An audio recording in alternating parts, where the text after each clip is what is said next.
Siyempre, magpapakilala muna ako bago ako mag-proceed. By the way, I'm Fritz Sadiang Abay. Yan, ako po ang magli-lead or mag-host ng ating webinar ngayong gabi. Actually, araw-araw naman, no? Ayan. At isa po akong computer engineering graduate. I'm a computer engineer. No? Nag-aral po ako ng 5 years nung college at nag-work din po ako sa isang manufacturing company for 8 years. Naging isang full-time employee din po ako. Okay, nag-work din po ako ng 8 hours. Minsan, hindi nga 8 hours eh.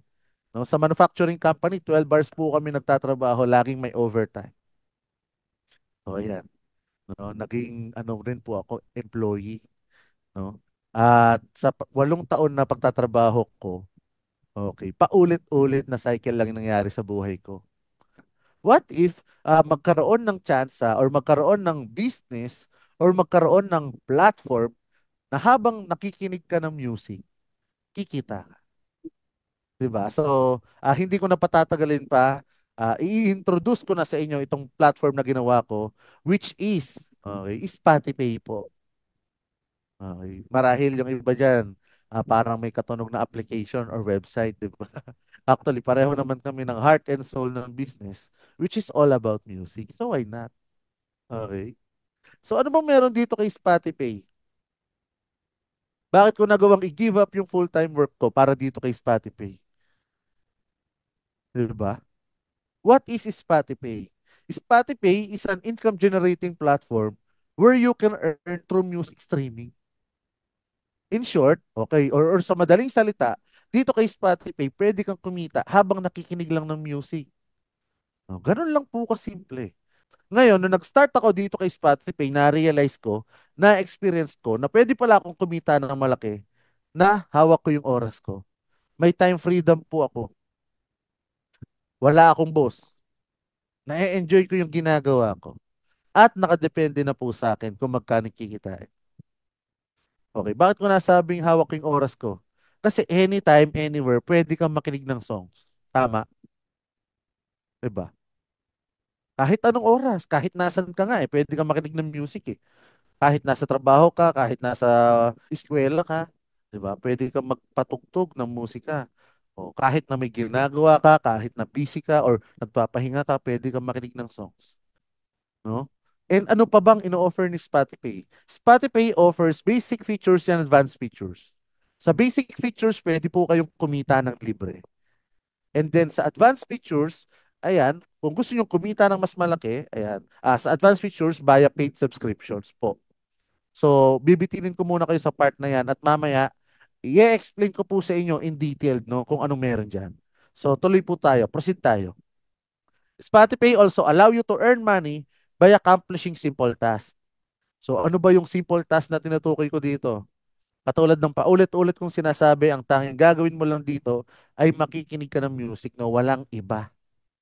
Okay. Yun lang po. Ganun lang kasimple.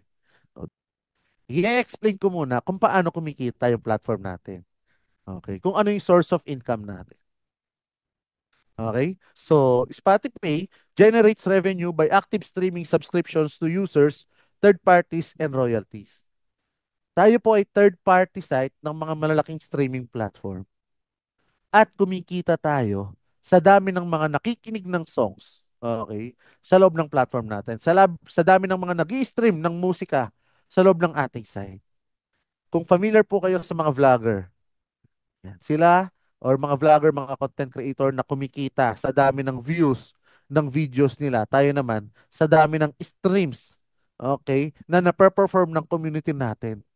Okay, sa dami ng mga taong nakikinig ng song sa loob ng platform natin. Okay, doon po tayo kumikita. No, binabayaran tayo per stream. Okay? So para tayong Spotify, 'di ba? Yung platform ng Spotify parang Spotify. Okay? So kayo, 'di ba? Sa Spotify kailangan mong magbayad para makapakinig ng um, premium services nila. So syempre kapag gumawa ka ng account sa Spotify, pwede kang makinig ng song pero may ads. Okay, hindi tuloy-tuloy. Ngayon kapag nagbayad ka, okay, makakapakinig ka ng quality ng songs. And then, okay guys, dun tayo kumukuha ng songs. No? Dun sa premium services nila. Doon tayo nag-interlink ng songs from their premium services papunta sa platform natin. Okay? At every stream po, binabayaran tayo ng mga partners natin. Ganun po. Actually, hindi lang Spotify ang ating mga partners. Marami pang malalaking streaming platform. Okay? So, after that, ayan, our goals. No? Na-discuss na natin what is Spotify, how is Spotify earns. Kung may mga katanungan kayo about doon, mamaya meron tayong Q&A at sasagutin ko po lahat ng inyong mga katanungan. Tuturuan ko naman kayo kung paano magsimula dito kay Spotify. How to start, how to become a user, or how to become a subscriber. First of all, ayan, our official website, www.spotify.net. Pero makakagawa lang kayo ng account gamit ang inyong sponsors link. So kung sino man po yung nag-refer sa inyo or nag-introduce sa inyo about Spotify, i-click nyo lang po yung link nila and then mapupunta na kayo dito sa registration page. Pag nandito na kayo, all you have to do is to fill it out with your information and then click register. After that, may account na kayo. Napakabilis lang pong gumawa ng account. Pero, okay, may pero. Ayan. Kailangan yung i-login yung account ninyo. So, wag nyo na pong i-click yung link, no, nung nag-sponsor sa inyo or nag-invite sa inyo or nag-refer sa inyo. Punta na kayo sa inyong browser. Okay. Kapag may account na kayo, punta na kayo sa browser ninyo at i-type nyo na yung ating website. www.spotify.net. And then, mag-login kayo doon, input your username and password, click login, at kapag nakapasok na kayo sa inyong dashboard, go to profile and click verify now. Pagka-click ng verify now, okay, makaka-receive kayo ng confirmation email. Okay, bakit may verify now? Meron po tayong KYC verification for your securities. Ayan. At kailangan nyo pong mag-submit ng valid ID rito. Okay, para saan yung valid ID? For withdrawal purposes. Na para din malaman natin na kayo talaga yung gagamit ng account ninyo. At para malaman natin na genuine people talaga yung mga nag-stream ng songs sa loob ng platform natin. Okay? And then, kapag may account ka na at na-verify na yung account ninyo, ayan, tuturuan ko naman kayo kung paano kumita dito kay Spotify. Pero bago yun, ano-ano nga ba yung mga valid ID natin? So, meron tayong passport, driver's license, national ID, SSS, UMID, okay, voter's ID, TIN ID, ano pa ba? Um, Senior citizen ID, okay, barangay ID, okay, and etc. Okay? So, ayun po, yung pwede natin gamiting ID. And then after that, tuturuan ko naman kayo kung paano kumita dito kay Spotify. Here in Spotify, we have four ways to earn. The first one is the free subscription. Sabi ko nga sa inyo, pwede po kayong kumita ng libre dito kay Spotify. Diba? Tayo mga Pinoy, ang hilig natin sa libre. So, ito na yung pagkakataon natin para kumita ng libre. So, kapag may account ka na, punta ka lang sa Play Music tab and then ipi-play mo lang yung song na nandoon. Pagka-play mo ng song na nandoon or pagkatapos ng song na yon, ayan, makaka-receive ka ng points, makaka-accumulate ka ng points. Yung points na yon, pwede mo siyang ma-convert into cash. 100 points is equivalent to 20 pesos. Alam ko po, maliit lang, pero ito po kasi ay ginawa ko para magkaroon ng tsansa na kumita ang lahat. Okay, ngayon, kung gusto nyong kumita ng mas malaki, pupunta na tayo sa ating second ways to earn, which is the revenue income. Okay, dito sa revenue income, all you have to do is to avail our subscription plan. Okay, actually ngayon meron tayong tatlong subscription plan dito kay Spotify. And meron tayong starter plan, meron tayong superior plan. Okay, dalawa lang pala yung available ngayon. Ito po yung mga bagong plan natin. Superior plan, which is 5,000, for a minimum of 5,000, you will earn 300%. Okay? So yung 5,000 mo, kikita ng 15,000 after 25 days. Pero ang task na gagawin mo ay makikinig ka ng 15 songs araw-araw sa loob ng 25 days. Okay? Ngayon, meron tayong starter plan. So for as low as 1,000 pesos, you will earn 20% of your capital after 7 days. Pero ang task mo, one song lang araw-araw. Okay? So kung makikita nyo po, no, maliit lang yung income no sa starter plan. Kasi nagdedepende po tayo sa contract na nadidil natin. Kasi ang bayad lang sa atin dyan, $0.22 per stream. No, compare sa superior plan na mas malaki yung binabayad sa atin per stream. At kung mapapansin nyo rin, no, long duration po, no, yung ating superior plan, 25 days. Okay? And, ayan, kung makikita nyo, no, yung pagkakaiba nila dun sa task na gagawin mo. Sabi ko nga, binabayaran po tayo per stream. Okay? So, kung gusto mo lang makinig ng one song at kumita lang ng 20%, ayan, si starter plan lang. Okay. Kikita ka ng 20%. Magiging 1,200 yung pera mo after 7 days. Okay. And then, kung gusto mo ng long term, okay, ng 25 days, ayan, excuse me, kikita ka ng malaki. Okay. Ang kaibahan lang, gagawa ka, okay, makikinig ka ng maraming songs, no, araw-araw. 15 songs po 'yan araw-araw. So kung sabihin na nating 3 to 5 minutes ang range ng ano per song, 'di ba? So kung 15 songs 'yan, 75 minutes ang maximum na gugugulin mo araw-araw. Pero mas malaki yung income mo. 'Di ba? Ulitin ko po, binabayaran tayo per stream. Okay. So, for example, guys, no? Kaya, bakit limited lang yung offer natin? Okay. Meron tayo, bibigyan ko kayo ng example computation. Okay. So, kung nakikita nyo, okay. So, for example, yan, mukhang hindi yata, okay, yan.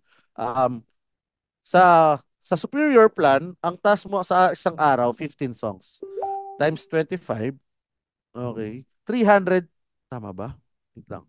15 times 25, ayan. 375 streams ang mape-perform mo, no? Sa loob ng 25 days.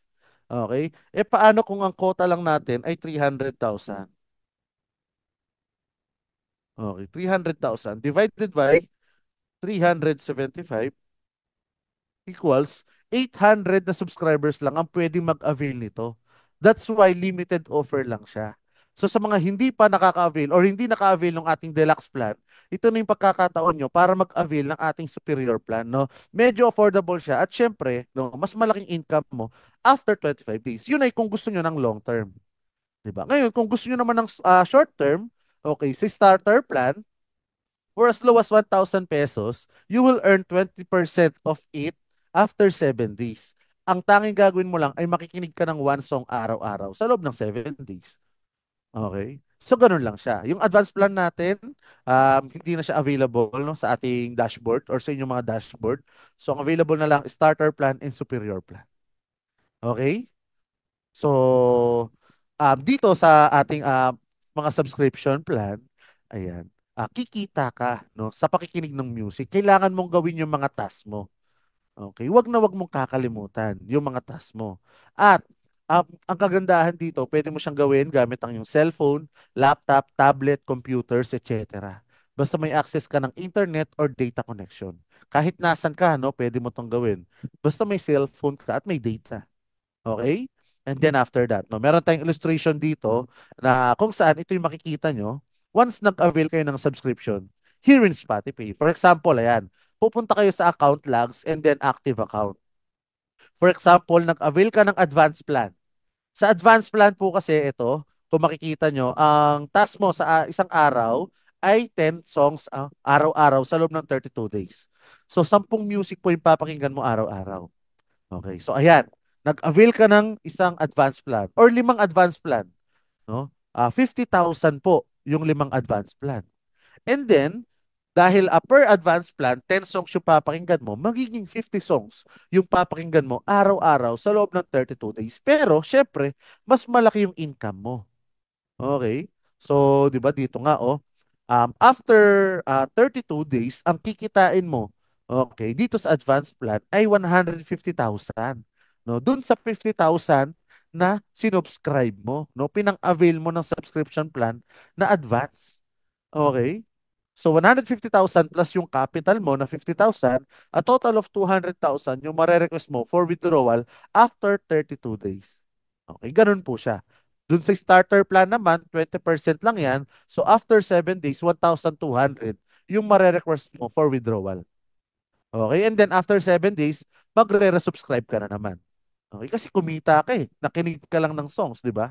So, mag-subscribe ka ulit, no? Kapag nag-end na yung iyong subscription.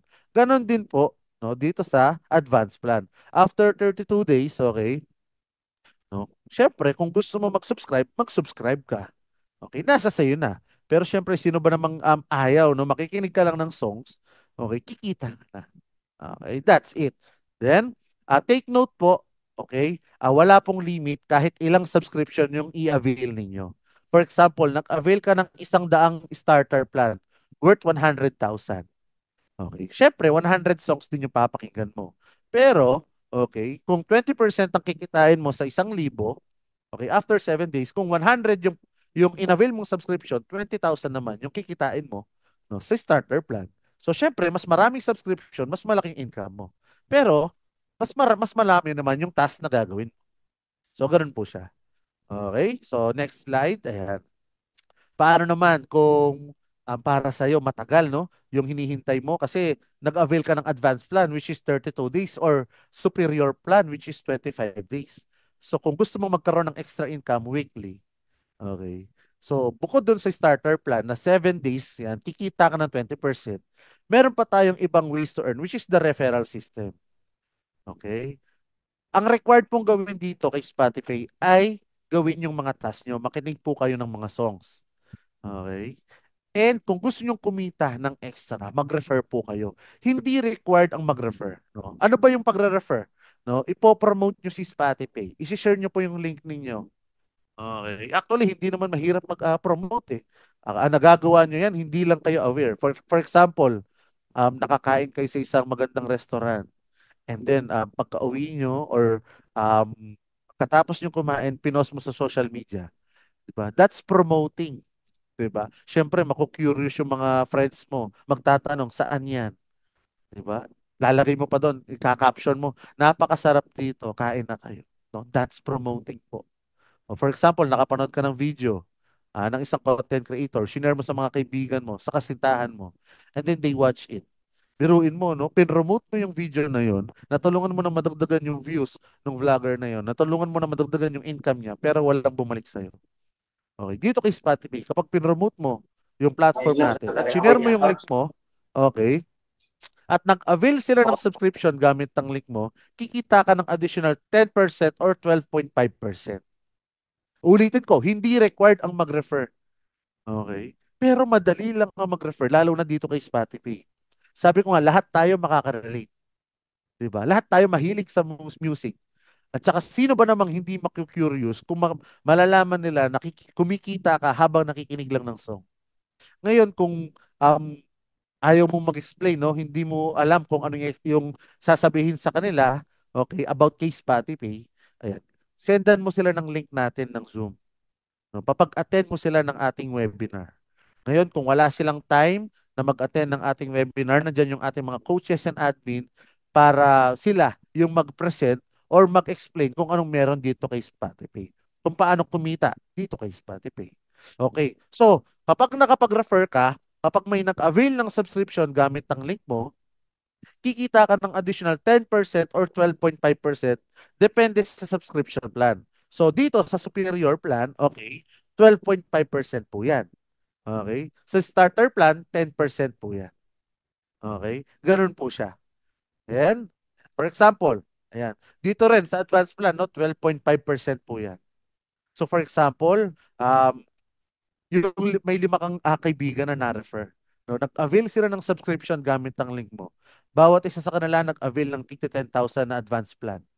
So, bawat isa rin sa kanila, meron kang 1,250 pesos. Kasi 12.5% yung referral income sa advanced plan. So, meron kang 1,250, no? Bawat isa. 1,250 times 5, a total of 6,250 ang kinita mo sa referral income. Okay? Eh paano kung multiple subscription yung inavail nila? O let's say, tig sa 10 subscription plan na advance yung inavail nila worth 100,000. So bawat isa meron kang 12,500. Eh dahil 5 sila, 62,500 yung kinita mo, no? Sa referral income. Eh paano kung hindi lang 5 yung ma-refer mo? Paano kung sikat ka pala sa social media? Diba? Famous ka pala sa school ninyo. May 5,000 friends ka pala sa Facebook. Okay? May marami ka ring friends sa Instagram, marami kang followers sa TikTok, at marami kang na-refer. Marami nag-avail ng subscription gamit ng link mo. Okay, wala din itong limit. Kahit ilan pa yung ma-refer mo, 100, 200, 1,000, okay, may continuous income ka na 10% or 12.5%. Okay, kapag nag-avail sila ng subscription gamit ang link mo, pero depende sa subscription na i-avail nila. Okay, may ulitin ko, may plan tayo na 10% ng referral income, may plan tayo na 12.5%, no, ng ang referral income. So paano sa for example sa starter plan, no, after 7 days mag-end yung subscription mo, okay? And then magre-resubscribe sila, may additional income ka na naman, 'di ba? Weekly yung income mo doon. So, after 7 days mag-expire yung subscription nila eh. So kapag nag-resubscribe sila, okay, may additional 10% ka na naman. Okay? Kung sa superior plan naman, after 25 days, kapag nag-resubscribe sila, may additional income ka na 12.5% na naman. Ganun po siya. No? Every resubscribe ng mga na-refer mo or direct referral mo, may income ka. Okay? May 10% or 12.5% ka. Okay? And then, syempre yung na-refer mo. 'Di ba? Gusto niya rin kumita ng additional 10%. Habang hinihintay niya matapos yung kanyang superior plan na 25 days, nagre-refer muna siya. No? Gusto niya munang i-promote si Spotify para kumita ng additional income. So, syempre, tuturuan mo siya. No? At dito na papasok yung ating fourth ways to earn, which is the leverage income. So, anong meron dito kay leverage income? Here with leverage income, no, magkakaroon ka ng extra commission depende sa specified debt level. Okay. Here in Spotify, from second to fifth level, magkakaroon ka ng extra 2% commission. From 6 to 12 level, magkakaroon ka ng 1% extra commission. Okay, hindi ito pyramiding. Okay, baka isipan nyo pyramiding to or binary. No, hindi po required na mag-refer dito. Okay, kung gusto nyo lang ng extra income, ang required dito, i-play yung mga task niyo, gawin yung mga task nyo araw-araw. Ngayon, sabi ko nga kanina, no, dito sa platform natin, napakadali niya lang i-explain. No? Kahit na hindi ka mag-refer, yung tao na mismo yung lalapit sa'yo. Ngayon, kung ayaw mo mag-explain, okay, isend mo sa kanila yung ating Zoom link. Okay? Ngayon, kung wala silang time, nandiyan yung ating mga coaches, leaders, and admins para mag-explain kung ano bang meron dito kay Spotify. Okay, so back to leverage income. So, sa leverage income, ayan, heto ikaw, di ba? Nag-avail ka ng subscription. For example, nag-avail ka ng isang advance plan.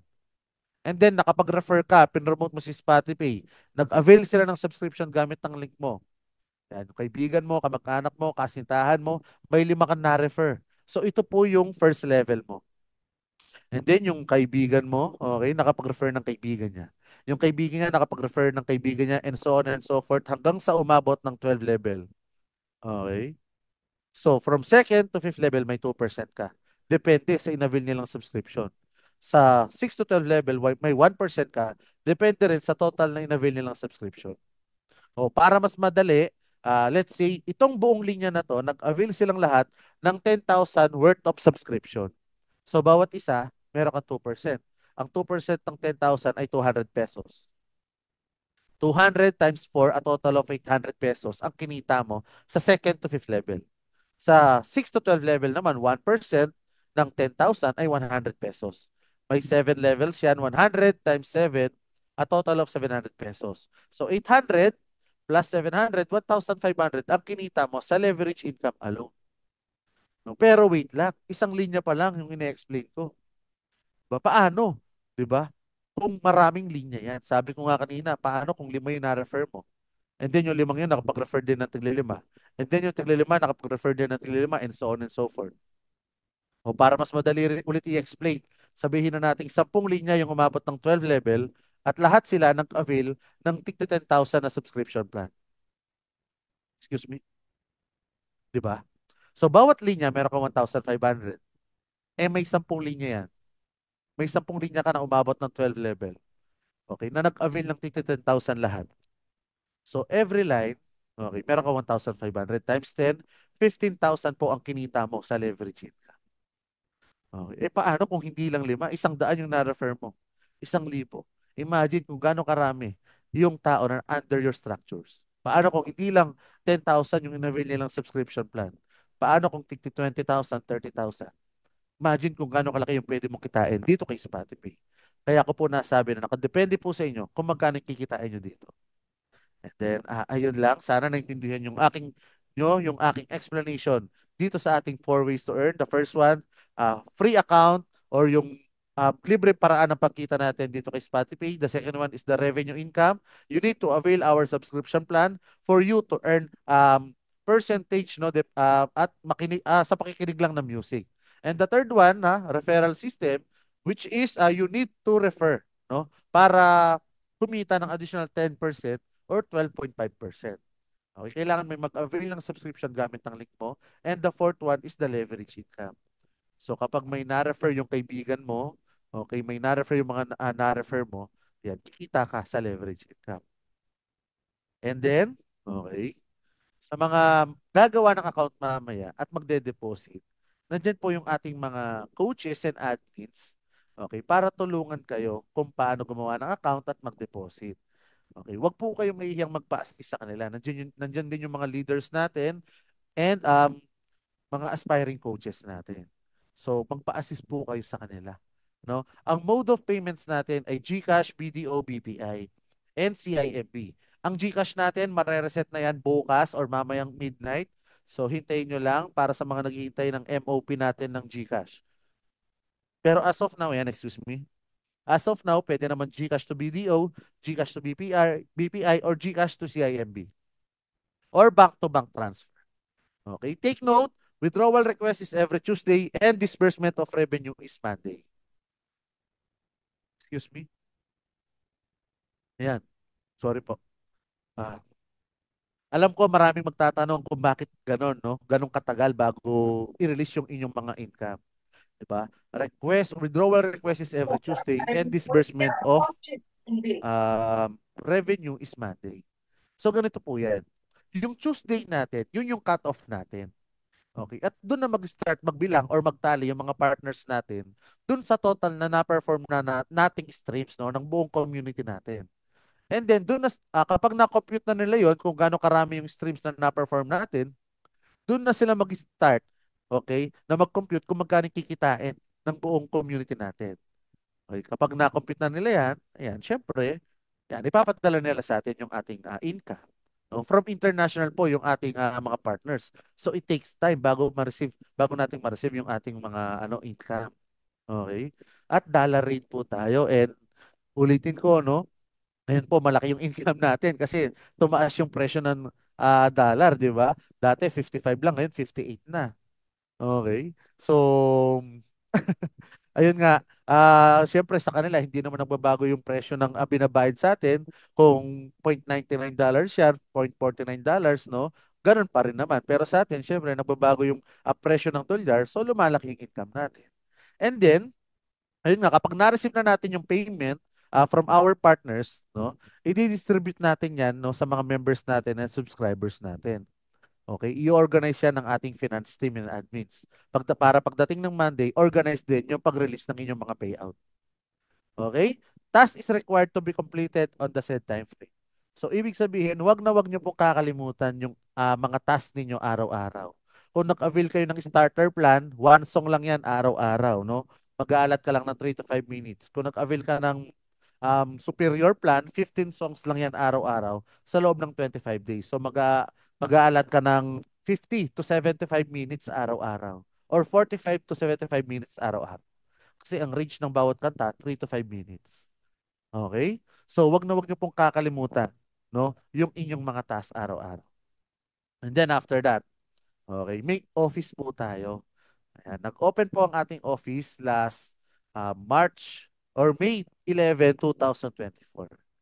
Okay, ang location ng ating office, 14 Primero de Mayo Street, Quezon City, no? Ang exact address nito, 14 PDM Building, ayan, Primero de Mayo Street, Galas, Quezon City. Ngayon, kung may mga katanungan kayo, okay, ito na po yung pagkakataon, no, para sagutin ang inyong mga katanungan. Sir, nagtatanong sa akin, paano daw po if di magbayad yung Partners International? Sir Kevin, malabo pong mangyari yan, no? Ako personally, um, last February 2023 ko pa ginagawa ito. Sabi ko nga with some of my relatives and my friends. And then hindi lang po tayo ang may ganitong concept. Okay. Marahil dito sa Pilipinas po, konti lang tayo. Pero all around the world, no, napakarami natin. Okay, marami din community ang gumagawa nito. At matagal na nilang ginagawa ito. Actually, sila nga, kung tayo may 10,000 tayo sa community natin, sila 100,000 sa community nila. Okay. At matagal na nilang ginagawa to. Binabayaran sila. Kasi ang mga partners po natin, malalaking streaming platform, hindi naman basta-bastang pipitsuging mga company lang, no? Sikat sila all around the world. Okay. So, ayun po. And hindi po mangyayari na hindi tayo babayaran. Sabi ko nga, matagal na natin ginagawa to at marami ng mga tao ang gumagawa nito, no, dati pa. Resident, Fritz ask lang po kapag wala pong active subscription na isang account at meron po siyang na-invite sa kanyang link at nakapag-buy ng plan yung na-invite niya, makakakuha pa rin po ba siya ng referral fee or commission kahit wala pa siyang na-avail na plan?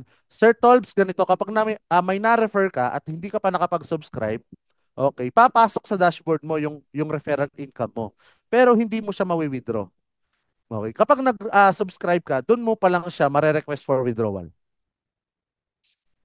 Sir, walang naniniwala sa akin, pero papatunayan ko sa kanila pag kumita na ako dito. Sir Christian, wag mong pilitin yung ayaw. Okay. Ganun lang yun. Sabi ko nga, yung mga gusto lang kumita, no, yung invite nyo dito sa platform natin. Hayaan nyo sila, no, yung lumapit sa atin. Kung ayaw nila, okay, hayaan natin, 'di ba? Darating yung time sila po mismo yung lalapit sa atin. Okay. Baka baka pag dumating yung time na yon, yung refer pa sa kanila or mag-invite sa kanila mga foreigner na.